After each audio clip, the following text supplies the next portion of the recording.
session. Uh, I know we have a few exciting events that have already taken place and a few that are yet to take place for the rest of the week. So we really are honored that you have taken your time to join our session, especially before lunchtime. I hope your spirits are still high. And if you are feeling a little hungry, I hope you leave the session feeling a bit full of knowledge. My name is Lebon Chachi, and I am your moderator for today's session. I am an emerging evaluator at Nation Builder. I will be joined by Desne Cornelius, who is my co-moderator. She is an emerging evaluator from First Rand Corporate, and we have Masiani Musia, who is also an emerging evaluator from Trilog, and she's our technical moderator. So you'll get to meet Masiani at the Q&A session. So for those of you who are not familiar with SAMEA, SAMEA is the South African Monitoring and Evaluation Association. They run an emerging evaluator program, which is aimed at empowering and upskilling upcoming professionals in the M&E sector. So myself, Desne, Masiani, and the rest of the panelists are all interns at the various host organizations that have partnered with SAMEA to support our practical learning experience. So the theme for today's session is the role of AI in building evaluation capacity in resource-constrained settings. So this was quite a fitting theme for us, given that we are emerging evaluators in the Global South, and so we are used to working with M&E systems that are frequently hindered by manual, labor-intensive processes that limit timeliness, scalability, and learning-oriented practice. But I don't want to say too much. I'm going to leave that to the panelists who are going to set the scene for you. So before we proceed, I'd like to go over the house rules. Please ensure that all your mics are off. If you've got any burning questions, please leave them in the chat. We will attend to the questions at the end of the panel discussion. Also, a gentle reminder to just be respectful at all times. We're all here to learn from each other. The session is also going to be recorded and can be accessed via the Global Evaluation Initiative's YouTube page, but it will only be available a week after the last day of Glocal. And some insights from this session, including the Q&A discussions, will contribute towards an article that we as the emerging evaluators are working on in an effort to advance the ethical use of AI in the M&E sector. So we invite you to participate to the extent that's comfortable for you. Now, before we proceed, I just want to give you the agenda so you know what to expect. I will briefly introduce the panelists, and then we'll have a little icebreaker activity that Disney will facilitate. And then she will hand it back to me, and I will give the panelists a question just to get their overarching commentary on the topic. And then we'll head into the discussion, which is the reason why we're all here today. Then we will do the Q&A session. And then I've been given the big responsibility of closing up. So first up on our panel, we've got Kgalelelo Mokoena. Kgalelelo is an emerging evaluator at Red Flank, which is an organization that is recognized as one of South Africa's top consulting firms for 2025. She holds a Master's of Philosophy in Innovation and Development from the University of Johannesburg. Her key areas include contributing to evidence-based decision-making that drives long-term impact. In evaluations, she is particularly interested in skills and youth development, data analytics and visualization, public policy, and adaptive monitoring and evaluation systems that support learning and improvement. Second up, we have Zandile Baloyi. Zandile is an emerging evaluator at the National Department of Social Development. She holds a public administration degree from IIE Rosebank College and an outcomes-based monitoring and evaluation certificate from the University of Pretoria. She specializes in program, policy, and community-based evaluations, and she aims to boost resource efficiency and program effectiveness. Zandile aspires to lead impactful evaluations that deliver practical recommendations, ultimately using evidence to shape future public policies and community programs. Third on the panel, we have Nikita. Nikita is a development studies honors graduate with 2 years of experience in the social development department at the NPO Monitoring and Evaluation Unit.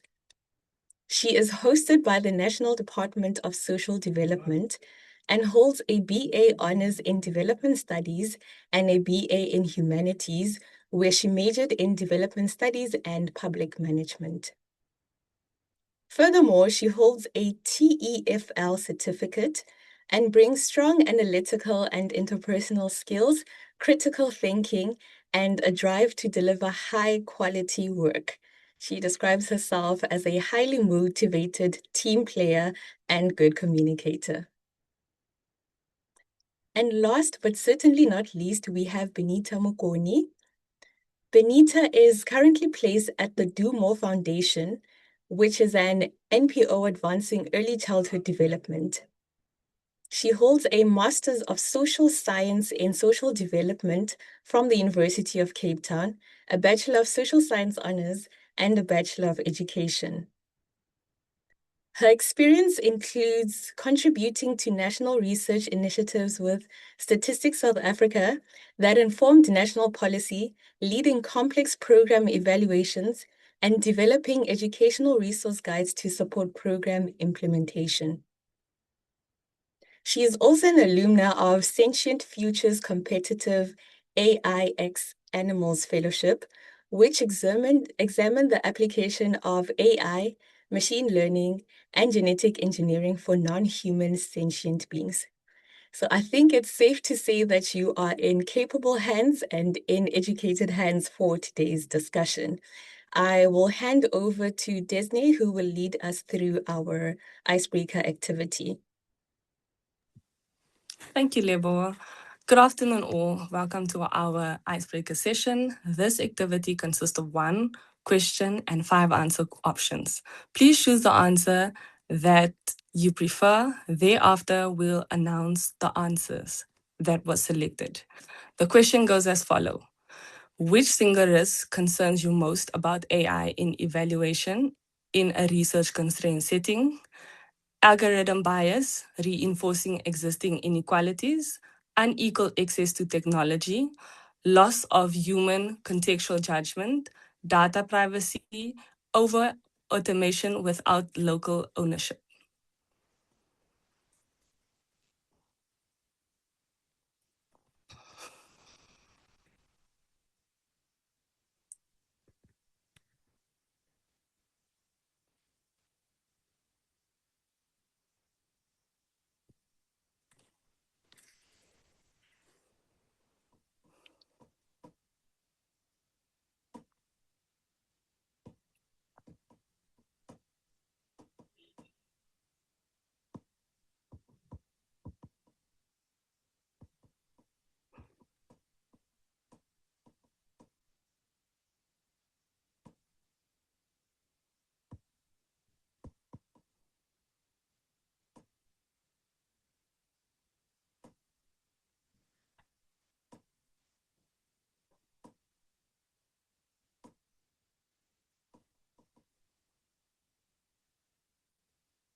%, 43% of the participants agree that there is a loss of contextual human judgment. Now I'll hand over to Lebo, who will set the scene for us.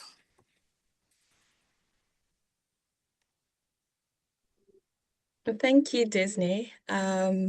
That was quite interesting. I think I share the same sentiments as majority of our audience, and I definitely did expect that the poll would lead towards that direction.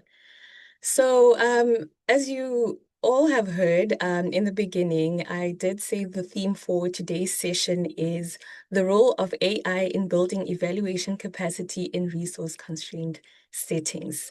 So now the stance that we've taken as the emerging evaluators is that AI is an enabler of capacity building in these settings. So my question to the panelists is that they please share the experiences of working in these resource-constrained settings. So I will start with Benita. Do you have any experiences working in these settings, and what does that look like? Thank you, Lebo. Like a lot of us, it is quite challenging working in these settings, having to deal with challenges such as limited funding, lack of resource, et cetera. But I feel like in the midst of all of that, there is like an upside or like a beauty to the whole situation because it really gives you the opportunity to develop very like valuable skills such as resourcefulness, resilience, problem solving, et cetera. And then on top of that, I feel like it also helps you, how would I say, like establish relationship with the program beneficiaries. Because sometimes I feel like when they hear that, hey, there's like this evaluator coming from XYZ MPO, XYZ university, like from my experience, they sometimes feel kind of intimidated and all of that. It's like, oh my gosh, there's this girl coming from XYZ MPO. She has this words English. Oh my gosh, guys, run away. Like that was my experience. So sometimes like they feel like a little bit intimidated. So when they see you sort of like struggling and needing their help, like you going like, hey, Gogo, can you help me? Hey, Malume, can you help me? It really sort of like humanizes you in front of them. And like I feel like it really lets them like let their guard down and to trust you and to open up to you when you're collecting data. So it is hard, but like there is an upside to it. I guess it's just about how you choose to view it. So, but at the same time, I don't feel like it warrants um, any relevant stakeholders not improving conditions for evaluators. I don't want anybody to get like ideas and think that, hey, let us not improve the conditions on the field because we want like evaluators to develop these skills. Like a lot of us actually come from like difficult backgrounds and we already have like these sort of skills that we bring to evaluation. So I don't want anybody to get ideas. So yeah, so there is an upside to it. It is difficult, but like there is a beauty to it. So yeah, thank you, Lebo. Thank you so much for sharing your experiences, Benita. I think that was really quite interesting how you saw it as an opportunity to connect with the community members, but I also do like the fact that you're saying it shouldn't then stop us from advancing, because if we are advancing, then we can optimize the whole experience. So I would like to pose the same question to Nikita. Do you share the same sentiments, or do you have a different experience? Thank you so much for the question, Level. From my experience in the resource constraint setting, common challenges including limited human capacity, data delays, and budget pressure. AI tool like ChatGTP, Copilot, and Power BI can help address these gaps by improving efficiency, supporting evidence-based planning, and strengthening the service delivery. Thank you. Thank you so much for that, Nikita. I like that we are already talking about the tools that are available that we can use at our disposal. The same question will be posed to Halalelo. What are your experiences of working in resource-constrained settings? Thank you very much for your question, Lebu. I'd say that I share the same experience as my fellow young emerging evaluators, especially as someone that's placed or hosted by a small consulting firm. So I would say that from my experience, it is an enabling tool for capacity building, especially in resource constrained settings, because in stages like field work in a project, whereby we collecting data, we have tools that are able to support us during such stages and make us engage or help us engage with stakeholders in a much more better way, because we're able to put things like transcribing and summarizing qualitative data to AI tools, and that happens quite fast.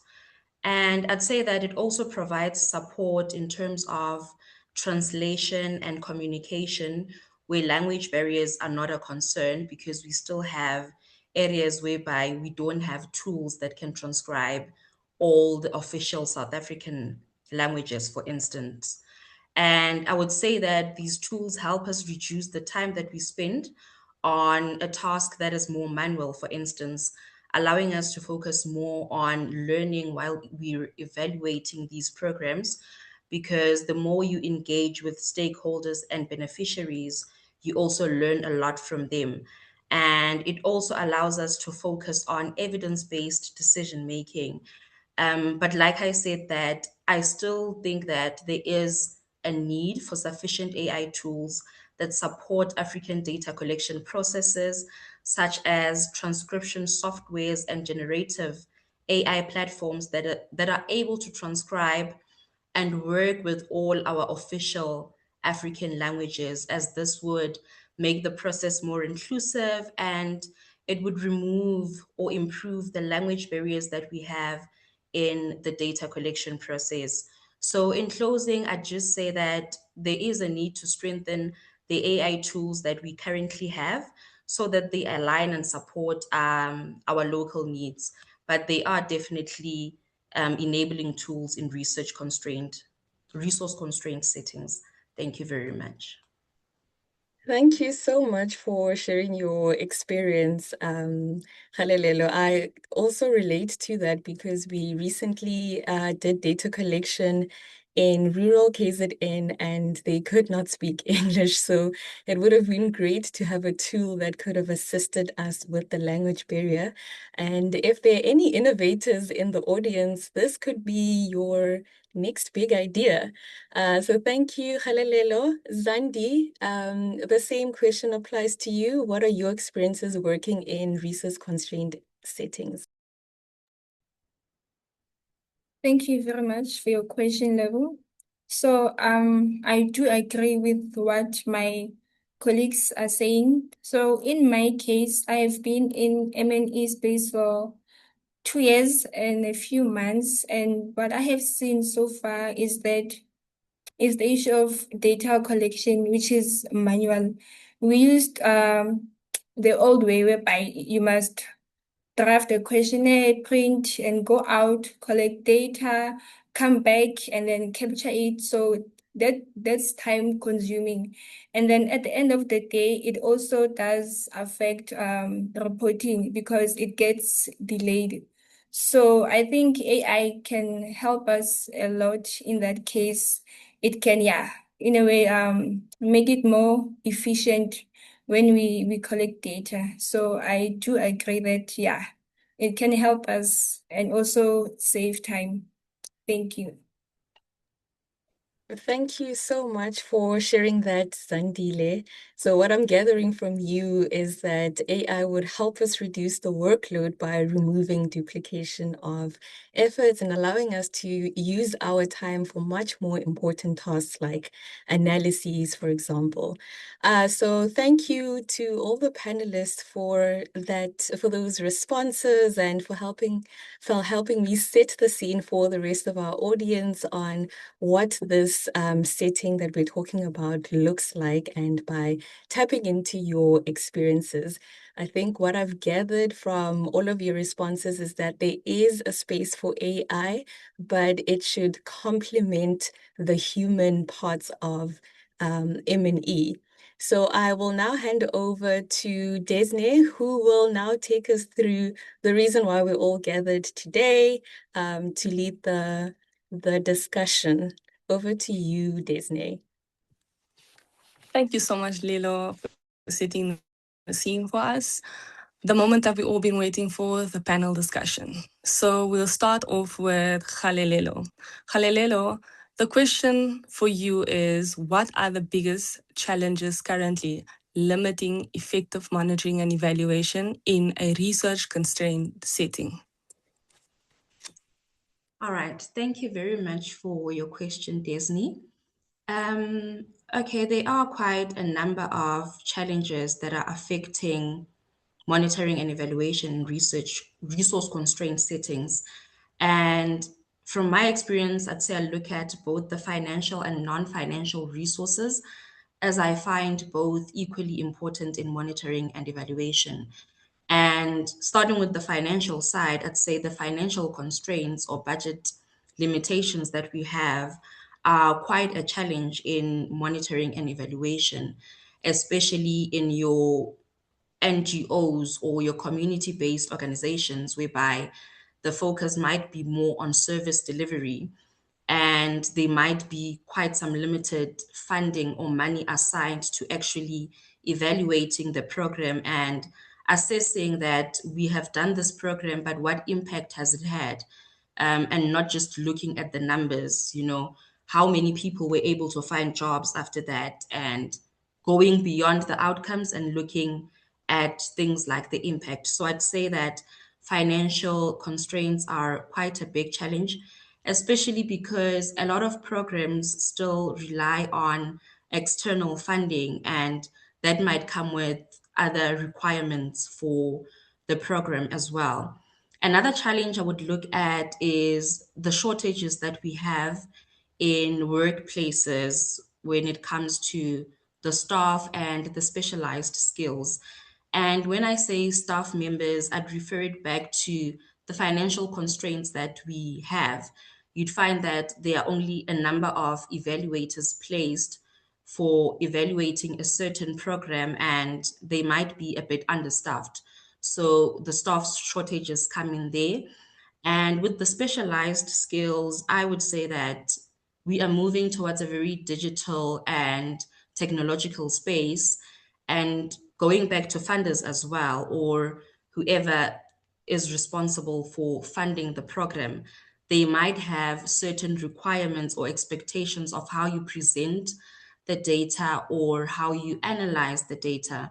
So there are those shortages or a need for more specialized skills, such as your data visualization or the requirement for you to use Power BI to display or share your results with the funders. So we do have a challenge there, and it's an area that we should be looking at.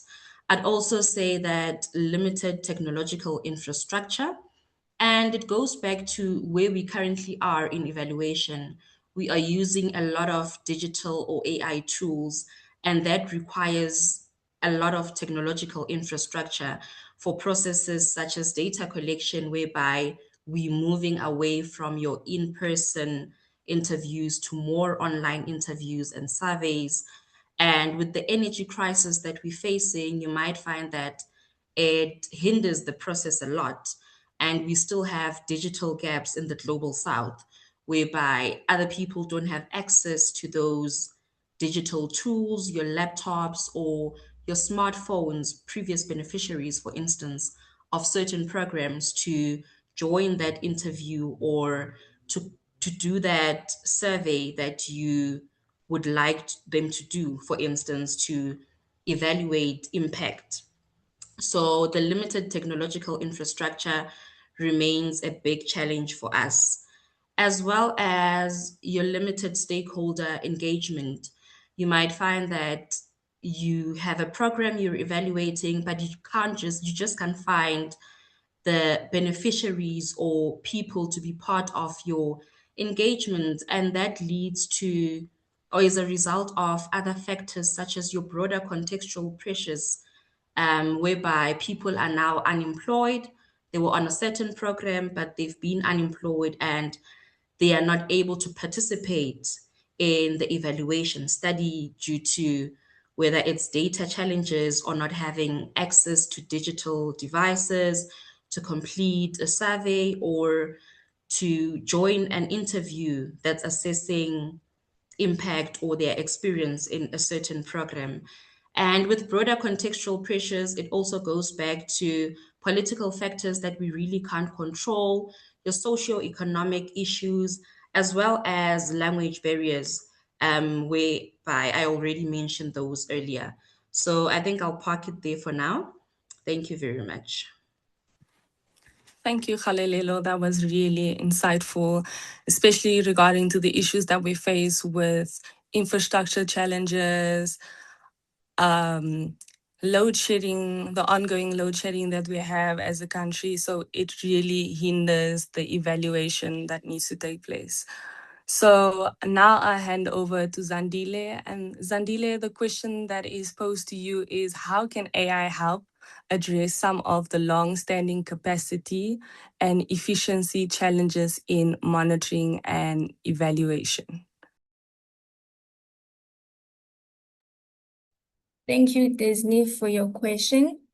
So, my very well-spoken colleague, of which I am proud of, mentioned two common capacity issues which I have come across mostly, which is the issue of financial constraint and also shortage of skills and evaluators.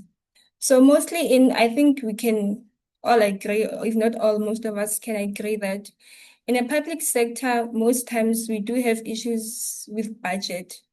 And then, and that becomes a more issue because we have an increase of evaluations, like there's too much demand, but we don't have enough resources to match the demand for evaluation. And then what else he did mention is also the issue of skilled evaluators and what do you call it, technical skills. Mostly an M&E team, maybe we may be a team of 6 people, and then in the 6 people, only two are advanced in technical skills, which becomes an issue because now they get more pressure to complete their work. But beyond the capacity issues, we also have the issues of data collection, which is manual. And I think that, like I have mentioned earlier in the first question, it ends up affecting reporting because now evaluators get to spend, for example, more time on compiling reports and having to verify, consolidate, and all those issues. And then they spend less time on having to learn and improve the program, for example. So because of these challenges, I think AI so far does has the potential to help us navigate some of them. For example, when it comes to the issues of shortage of skilled evaluators and technical skills, I believe that also as emerging evaluators, we can use AI-supported tools to help us reduce the manual work overload. For example, we can focus on interpreting and stakeholder engagement, and then AI can help us in having to perform activities which are duplicative, like your data collection, data entry, yeah, and stuff like that.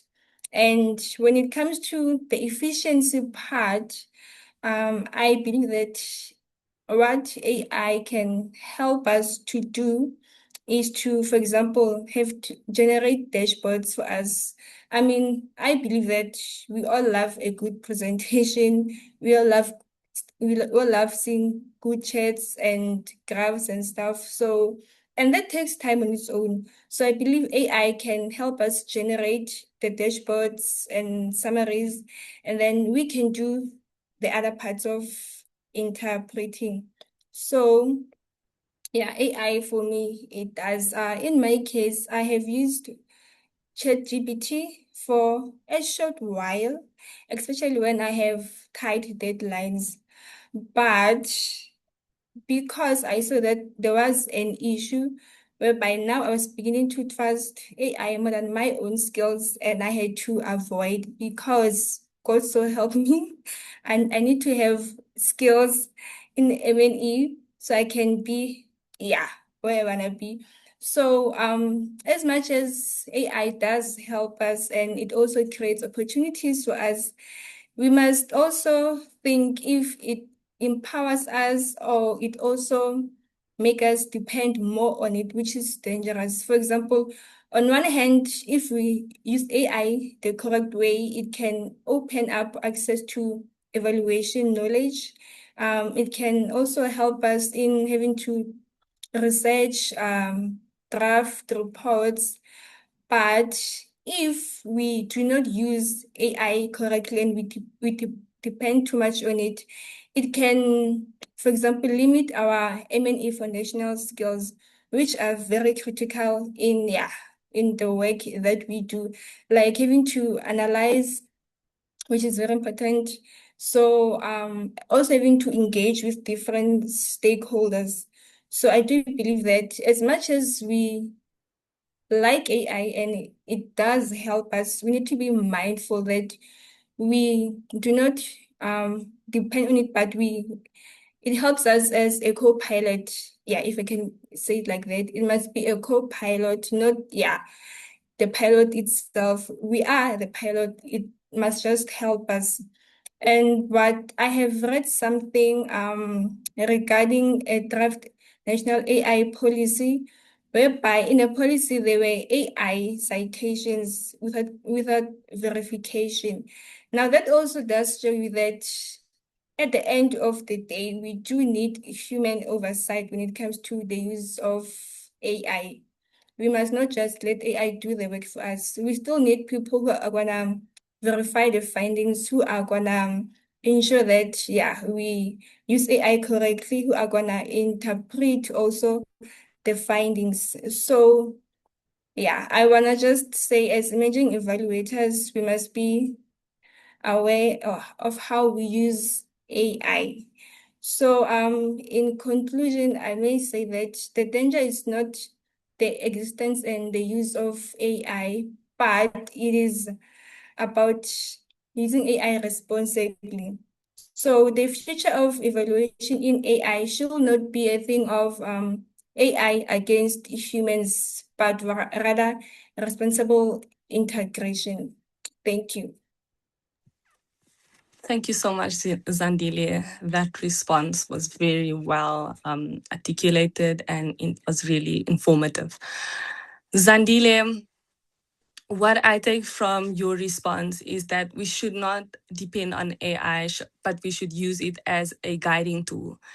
And in spaces where there is research constraint settings, for an example, if there may be one evaluator or two evaluators in that space, we can use it to fast track the work, but we shouldn't rely on it and it should not be the final decision. AI shouldn't take the final decision on our work. And we should just, yes, like I said, use it as a fast track. So now we'll move over to Nikita. And Nikita, the question to you is what practical AI tools or applications are already improving monitoring and evaluation, and how can government and social sector organizations begin integrating them in their work?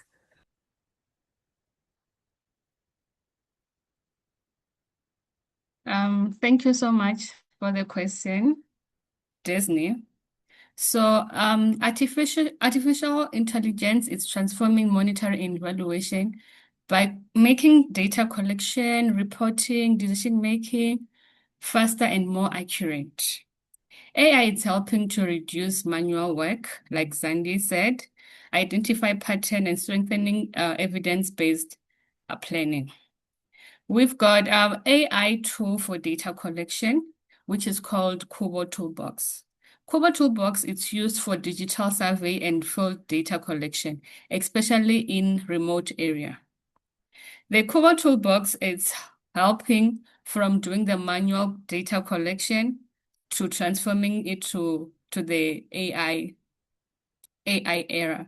For example, in our department, the Department of Social Development, where we deal with a lot of we've got a lot of projects, we've got like the project of undocumented children, where you have to go to collect data in different areas, mostly in rural areas, because most of the undocumented children are based in rural area.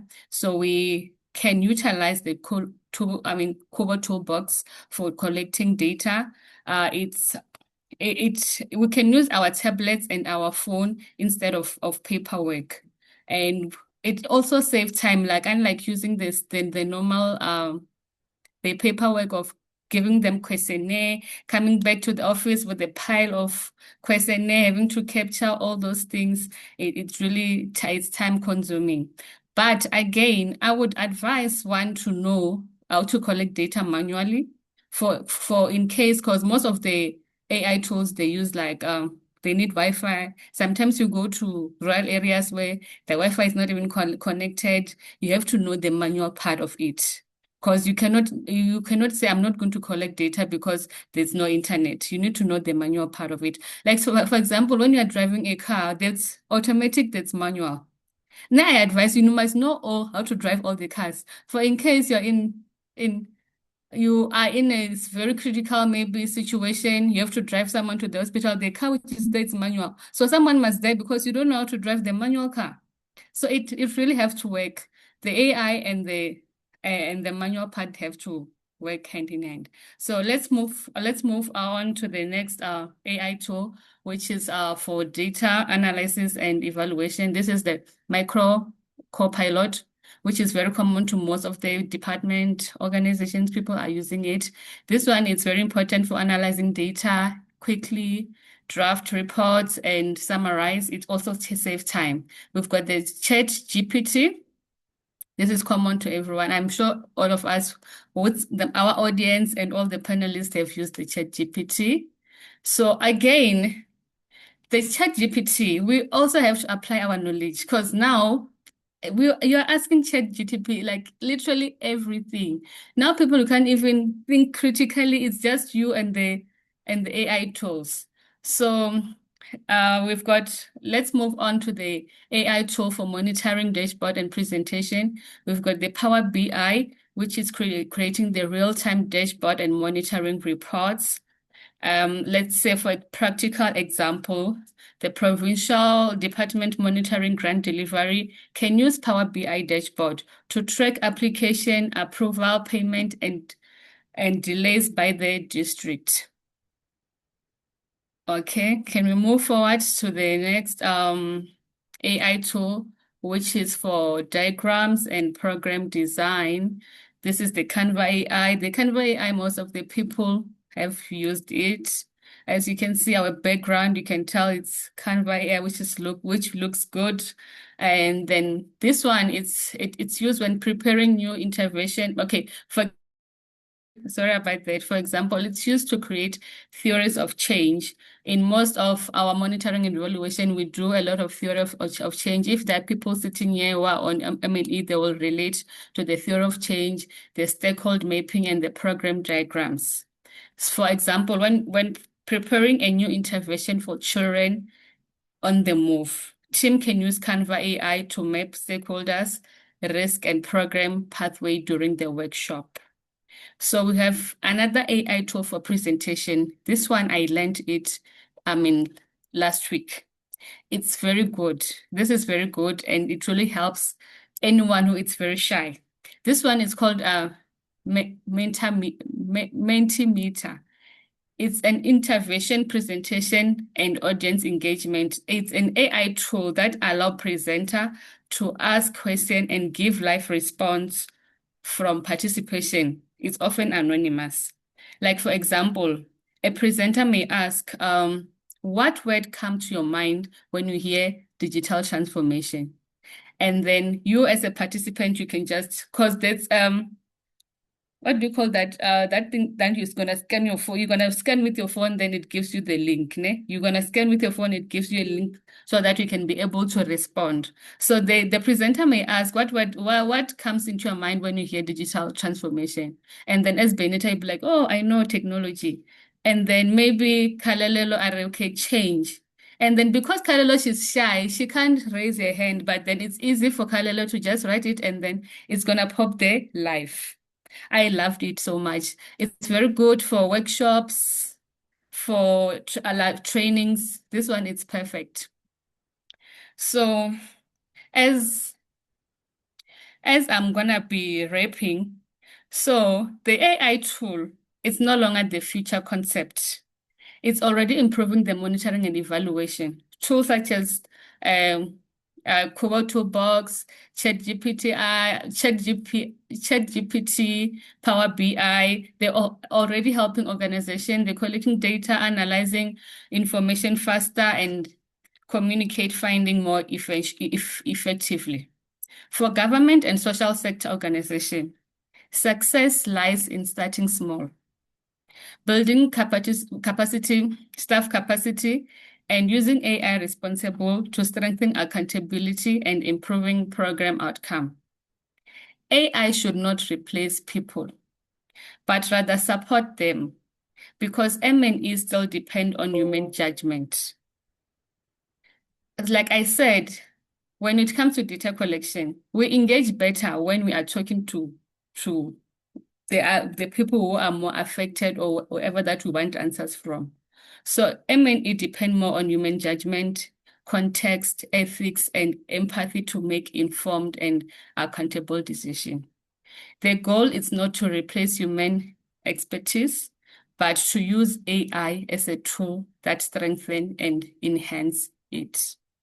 Thank you. Thank you so much, Nikita. That was a very well considered response.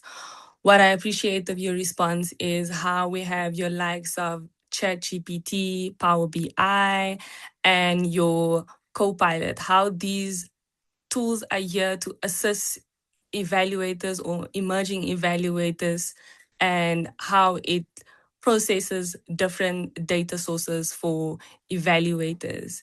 But also, with that being said, we should always use these tools, but we should use these tools, but the human judgment should always be there, and we should not allow it to take control over our data sources. Now I'll hand over to our final panelist, who is Benita. Benita, as AI becomes more common in evaluation practice, what risks should government consider and social organizations be more concerned about, and how can they manage them responsibly? Thank you, Disney, for the question. Okay. So far we've learned about the various tools and opportunities that AI presents in resource-constrained settings. But as emerging evaluators who have to live with the repercussions of today's decisions, we also need to look at the risks. So besides risks such as unequal access and accountability, for the sake of time, we're going to focus on 3 key risks, namely algorithmic bias, data privacy, and over-reliance. And then I'll suggest some mitigation strategies for stakeholders. So the first risk is algorithmic bias. Remember that most of these AI models are actually developed and trained in Western countries who unfortunately still hold very archaic and harmful views about vulnerable groups, which are then embedded into these AI models. So when these models are applied to, let's say, like a rural village in Limpopo, they import those biases directly into evaluation practice. This results in distorted findings, excluding marginalized voices, and just ultimately driving poor decision making. And in sectors like healthcare, which are like super duper serious, this doesn't just produce like bad or incorrect reports. It misdirects resources and can actually kill people. So to manage this, I suggest that stakeholders should consider implementing the following strategies. First, I believe context stress testing. I believe that stakeholders should conduct context stress testing before actually deploying these AI tools for evaluation, not just the technical testing, just to determine whether the tools actually understand the community, the context that they're actually being applied to. Second, I would say triangulation of AI outputs with community data. This means that AI output should never be treated as final findings, but should always be verified against qualitative data from diverse stakeholders who actually understand the context. My apologies. Thirdly, I believe that stakeholders should not only evaluate programs using AI, they should actually also consistently evaluate the AI model itself to assess whether it alters patterns or produce any errors, etc., etc.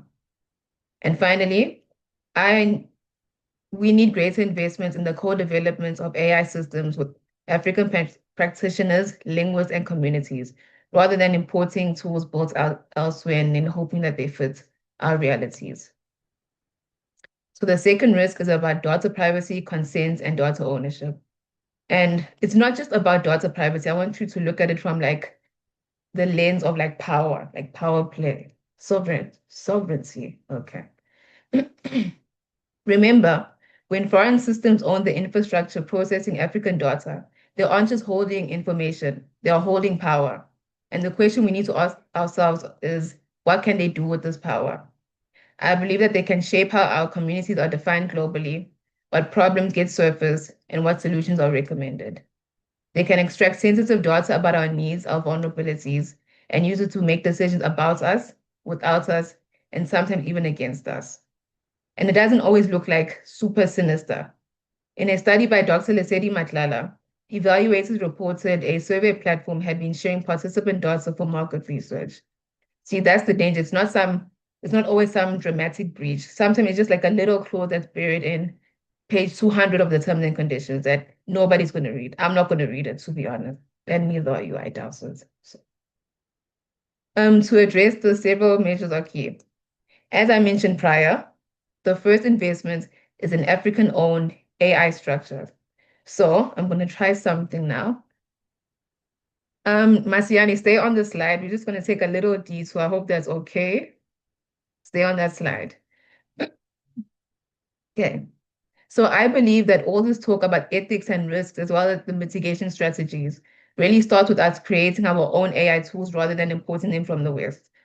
I find that we have a tendency to look and wait for Western nations to develop these tools and then ask them to accommodate us with all these policies, these clauses, etc., to protect us and to contextualize the tools for us. I find that we are always asking for seats at the table, as if we don't have like our own table to sit at, as if we don't have the knowledge, the talent, the tools to create our own AI models. So what I'm going to do is piggyback off Nikita, and I'm going to show you all the talented African youth that we have and the innovative tools that they've created. My apologies. This is to prove to you that we actually have the tools and talents and to inspire you to look closer to home when looking for resources. So what I'm going to do is start out and then come in, focusing on like countries outside of South Africa, then bringing it close to home, if that makes sense. Okay. So the first tool is Cara Agro. This is actually my favorite one. This was created by a young man from Ghana by the name of Darlington Akogo. This is basically an AI tool that uses AI, drone tech, satellite imagery to collect data and provide agricultural solutions. It addresses food insecurity and productivity gaps. And the cool thing is that it's able to detect diseases in plants up to 10 days before it's visible to the human eye. So that's super cool. And he also like went into healthcare. So yeah. Now to bring it closer to home, we have Extern AI. This was developed by a 21-year-old self-taught developer, Lucendo Simelane, who is from Nongoma, KZN. And for those of you who don't know, like Nongoma is like a very like rural place in KZN. So for like a young man to actually teach himself how to like program is like insane, insane. It's a platform that allows people without coding skills to build software applications and AI solutions using common everyday language. So basically, you describe it and AI builds it. So just think about all the possibilities for M&E. Okay. Now we're going to bring it even closer to home. We have Mzansi LM. Sorry. This is developed by my fellow students from the University of Cape Town. In a nutshell, I would describe it as like a mini ChatGPT, but one that understands all 11 official languages, and it's free, so that's very nice. And then we also have Nkuba LM, kind of like the same thing, but like it focuses more on transcribing and translating local languages. I think it was Lelo who spoke about the need for that, so that's cool. And then we also have Msingi AI, but that's for Swahili, that's in Kenya, so that side. Okay. So now to bring it even closer to home, actually to bring it home, we have Edge by Trechter. So that's the word is Afrikaans, Trechter. So basically, it's a WhatsApp chatbot for data collection. I'm actually using it at work right now, so it's actually quite cool. So we use it to create forms or surveys on the system for our programs, and then our program beneficiaries actually answer. Sorry. via the WhatsApp chat box. This was developed by Ferdinand Siakam from Cape Town. We call him Ferdy at the office. The user base is super duper simple. It's so easy to program. It's just amazing. And what I like is that it's also very nice to be part of like the refining process, because like as I'm using the chatbot, I'm sort of like finding like all these little bugs and issues with it, which I then report to my supervisor, and then she will message Ferdy and say, oh, Benita, pick this up. Like I recently noticed that when you're trying to create questions that have like options, for example, like option A, tomatoes, option B, a bird or something, like in those little options, like you can't put special characters in it for some weird reason. So that's something that I picked up. I told my supervisor, and then she messaged Ferdy, and they sort of sorting it out. So yeah, and I find like it's so lovely to not only like support local innovators, but actually using their tools, but like to low-key collaborate with them and helping them refine the tools. So yeah. And it's also free for NPO, so that's super cool. Um, yeah, and that is just the tip of the iceberg. There are so many other talented Africans that are building innovative software. And then SAMEA also released a more play book, sorry, that has like just a bunch of like tools that you can use. There's survey CTO, et cetera, et cetera. I saw on the chat somebody mentioned SPSSA and all of that. Like it was developed by Jason Bygate, who's one of like our board members. So Benita, yes. due to time, can we just bring it back to Okay, let me go back. So sorry, I lost track of time. thank Okay, now we're you. gonna go back to the topic at hand. Okay, so the next is AS transparency logs. And then we have community data agreements in plain local language. And then lastly, ensuring that findings return to communities through accessible formats like local languages. Okay. And then the last one, sorry, we have over-reliance and erosion of human judgments. So as AI becomes more integrated into evaluation, there's a growing temptation to accept its output without scrutiny. AI-generated content often sounds factual, confident, and very authoritative, even when it's incorrect. Remember when South Africa's all AI policy reportedly contained fake references and bypassed numerous departmental reviews with nobody checking? The issue wasn't that AI made a mistake. We know that it makes mistakes. It's a baby still learning how to walk, etc., etc. The issue was that people failed to catch it or didn't even try because evaluators trusted it more than they trusted their own judgments. So yeah, to address this, I would say first, AI output should be treated as draft evidence rather than final conclusions. Second, organizations should actively encourage professional disagreements with AI-generated findings rather than passive acceptance. I call it like a mandatory human peer review thing. Yeah. Third, teams should create deliberate pauses for reflection, allowing time to interpret data outside of automated systems, because ML is about reflection and we can't lose that element. And finally, ongoing training on AI literacy is also essential. So to conclude, throughout this discussion, we have explored the role of AI in evaluation within resource-constrained settings. Yet an equally important question remains. What role do we play in shaping this future? I believe that the future of AI and evaluation will not only be determined by technology alone, but by how we choose to design, govern, and apply it. And as an emerging evaluator, I'm very aware that my generation will help shape how AI is integrated into evaluation, and we have to live with the repercussions of today's decision. Therefore, I believe that our responsibility is not only to embrace innovation, embrace AI, but to ensure that it strengthens rather than replaces the human judgments, ethics, and rigor at the heart of evaluation. Thank you, Desmond. Thank you so much, Benita. That was really informative. I love the tools that you mentioned from the different African students and how we should utilize these tools as Africans, but we should also be mindful of the risks that AI poses when evaluations are conducted. Thank you so much, everyone. Thank you so much to our panelists. Can we please give our panelists a round of applause, a virtual one? And now I'll hand over to Masiani, who will take us through the Q&A session.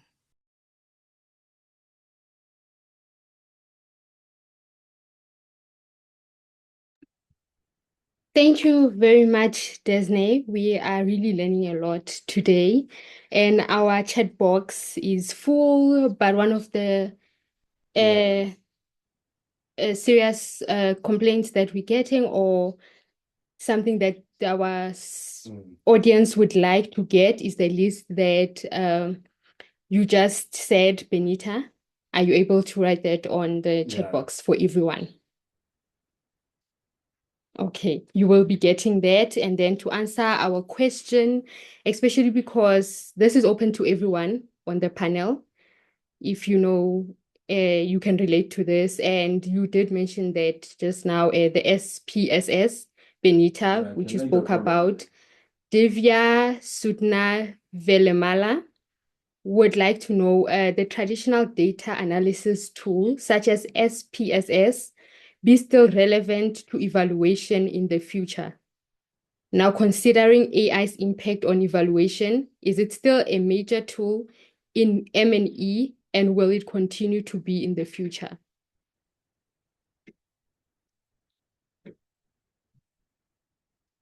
Anyone from the panel can take up this. Benita, are you able to just give us, since you did speak briefly of SPSS? Black Friday. And the relation to AI. It was Black Friday. Yeah, Black Friday. Yeah. I haven't actually used SPSS, but I've heard about it.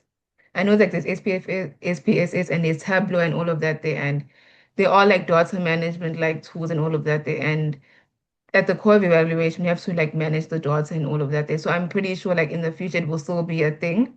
Or if not, it will be like integrated with AI and just optimize and all of that. So I'm pretty sure it will still be a thing and continue in the future. And they'll probably like, I don't know, like make it better, refine it and all of that. So yeah. Thank you, Divya, for the question. Thank you. And we have a hand from Disney. You can go. Oh, Benita just answered the question. I just wanted to say that with SPS and your tools like Atlas TI, AI has been integrated into these tools to better how we use them. Okay, do we still have any takes from the panel? Zandile, you can go.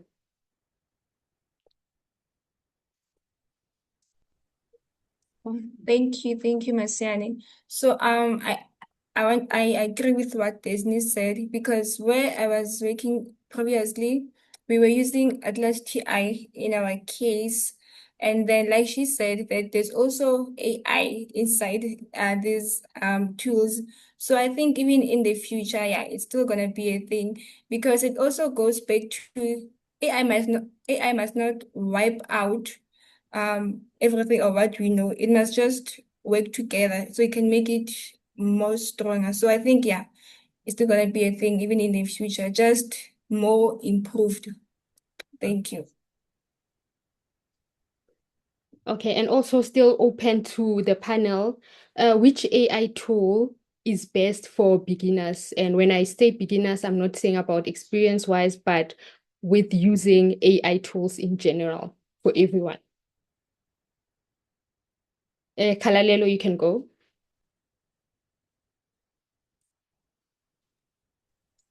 Thank you very much, Masiani, for the question.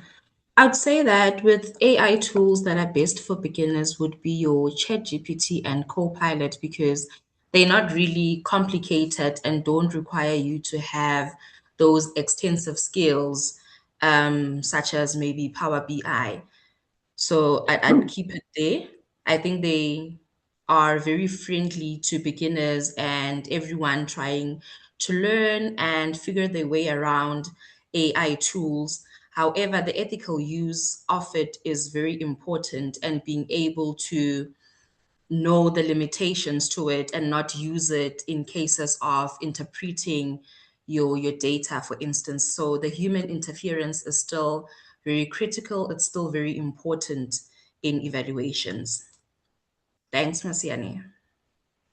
Thank you very much, Kalalelo. We also have a comment from Benita, where she does say that you can mention to you can refer to the SAMEA's monitoring, evaluation, and learning playbook for the complete list of all tools. So that would answer questions with relation to the tools that she mentioned for AI. We also have an awesome comment that Nikita mentioned, and this is from Danny Boy Muguke, who mentions a Metimeter. He says he has used it last year as a literacy trainer, and he found it to be very effective tool. The visuals are excellent, and it enhances participant engagement during workshops. It does, however, require all participants to have internet connectivity, which is something that we spoke about regarding the infrastructure. I think that was from Kalalelo. And overall, he says it is particularly effective for workshops with large audience as it enables real-time interaction and feedback while keeping participants actively involved. So, and we also just have a quick perspective from Gabriel, who says, what will be the future outcomes of the role of AI in support and dependency? This is a tension I have had, especially for beginners. That sparks a lot of conversation from Gabriel. Does anyone want to engage on this, based maybe on their own perspective or what they might have experienced, especially as a beginner of Imagine Evaluator? Thank you, Gabriel, for that.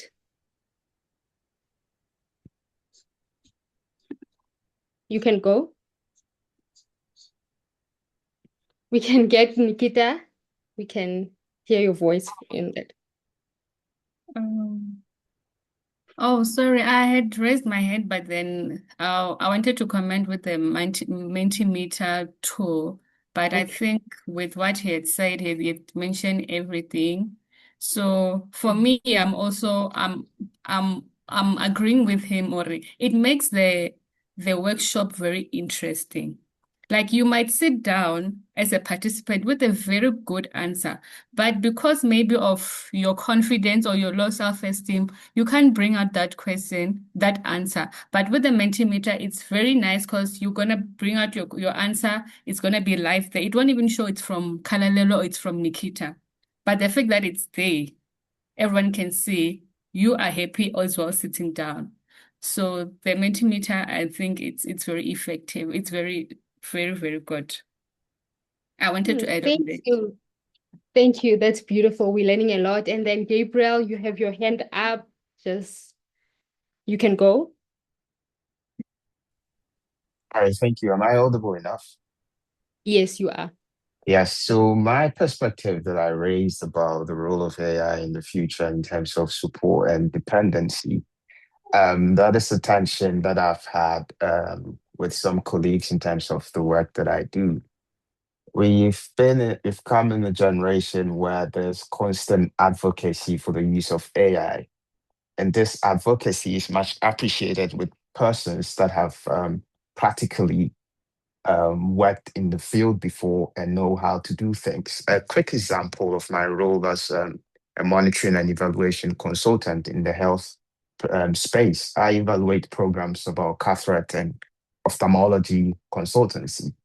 And more often than not, the persons with the experience to do the evaluation use the AI and are not dependent on that. Whereas for beginners, the constant introduction of AI use, we've realized has created some dependency in the case that working in remote areas in Sierra Leone, where I do my evaluation, when the internet is cut and we need to practically analyze something, it realized that all the work has to fall back on the consultants or persons that have done this work in the past. And if that AI perspective is not there, we realize that the beginners that we are training to do the work are unable to function. So it is a tension that we have had in the field, whether are we providing support or we are increasing dependence. where in an event, especially this is for beginners. I know persons who are used to the field of monitoring and evaluation, especially in healthcare consultancy. We would have our way around it. But for beginners, that dependency and support, that is the tension I have personally. And I'm always engaging and asking persons what will the future like? Are we supporting or we are creating dependence? It's not a question that I want answers to. It's just a tension that I want everybody to also have at the back of their mind to always put things into perspective of support and dependence. Which one are we advocating for, or which one will better fit humanity in the future, especially for beginners? So that's just my perspective and tension. Anybody can also share some perspective, and I'll be interested in listening. Thank you.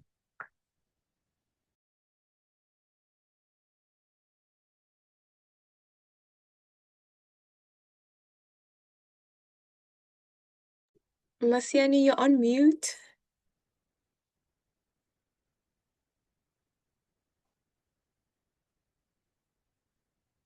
Masiani, you're on mute. Oh, sorry. I thought my time is up, but we're running out of time for the Q&A. And thank you, Gabriel, for that. That was very insightful.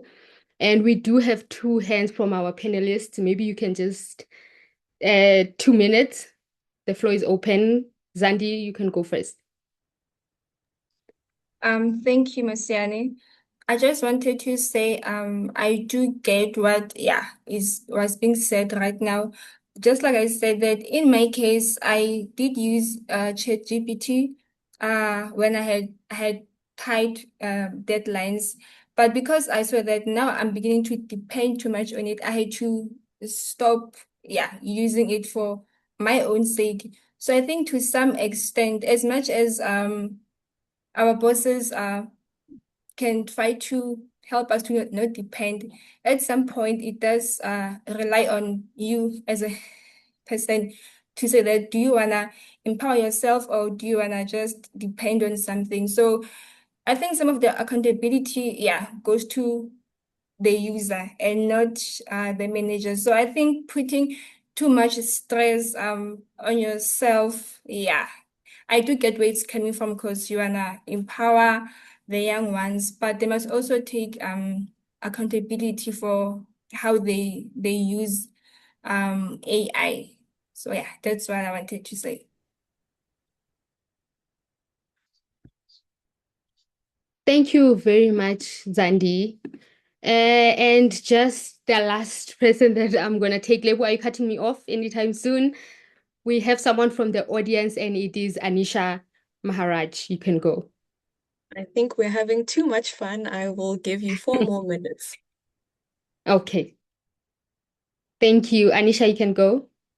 Thank you so much. Can everyone hear me? Yes, you're perfect. Thank you very much. Anisha from First Strand. I work with Disney.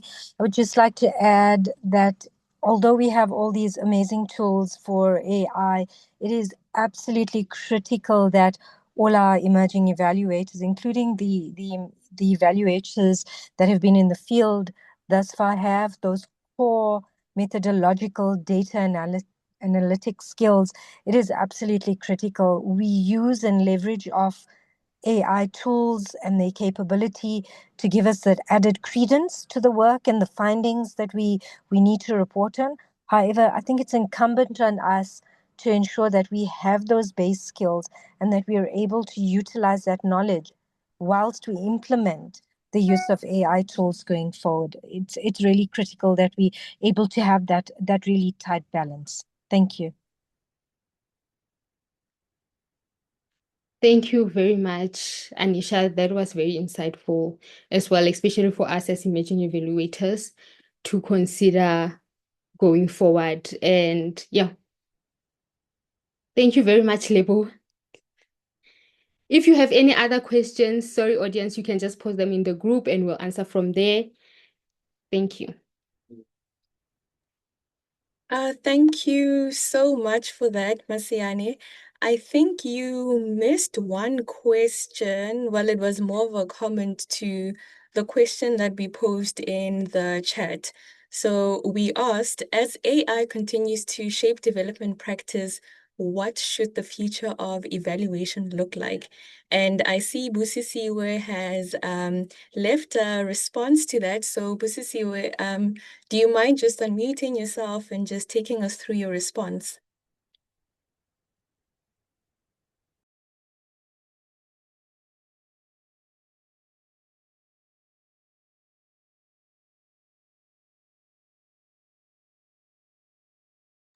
I think, Lebo, you can just read her response for us.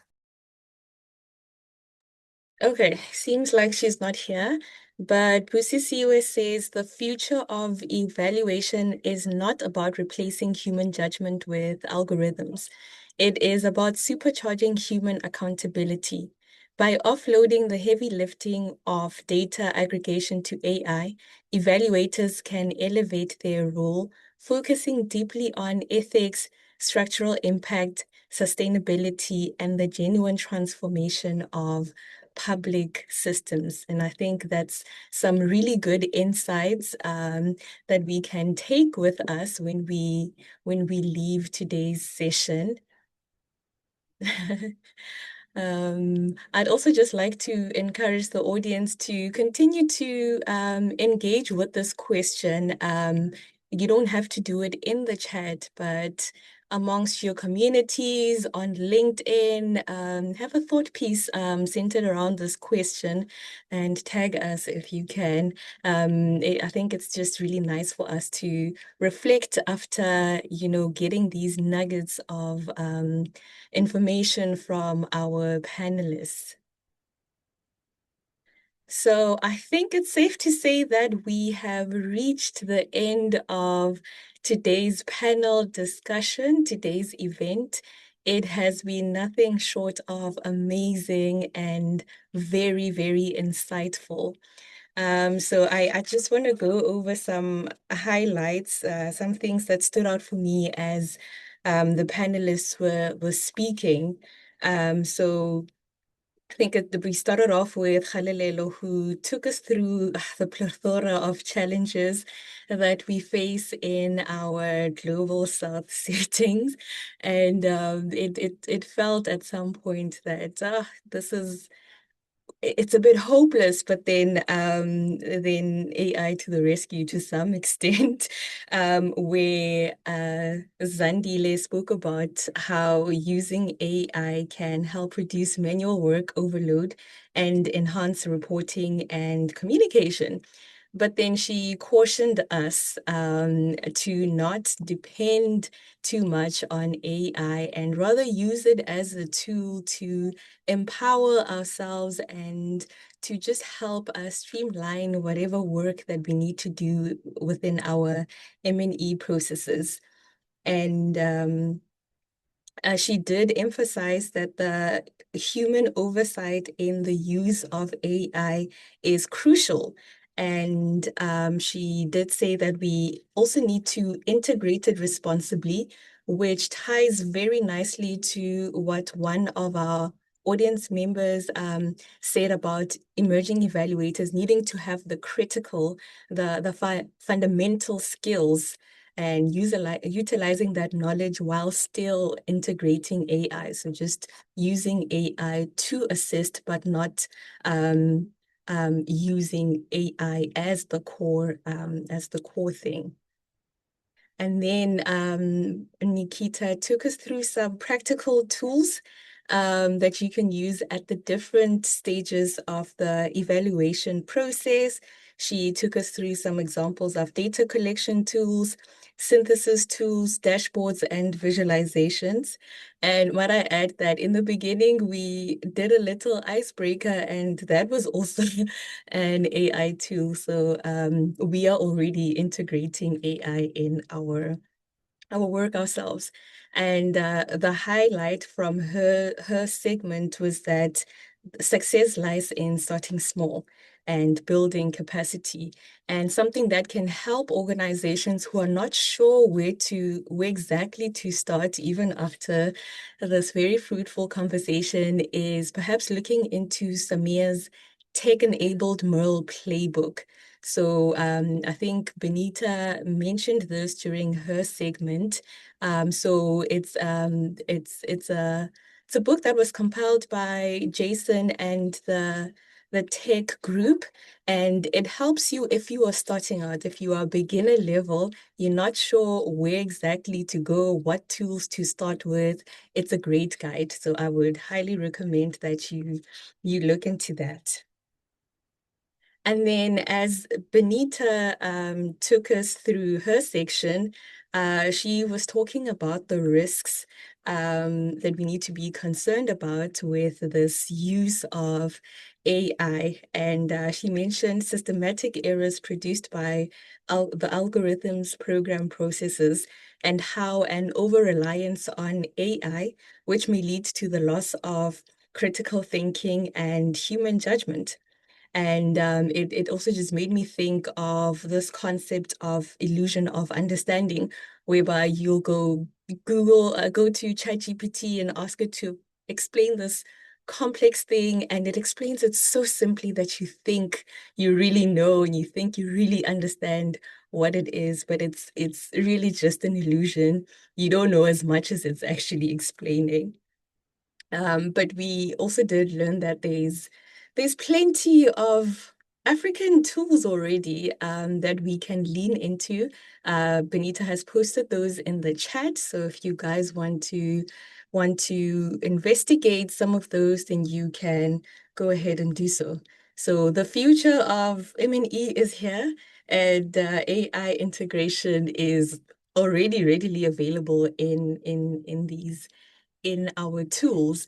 And I think I would close off with the Gabriel's comment. I think it was quite interesting.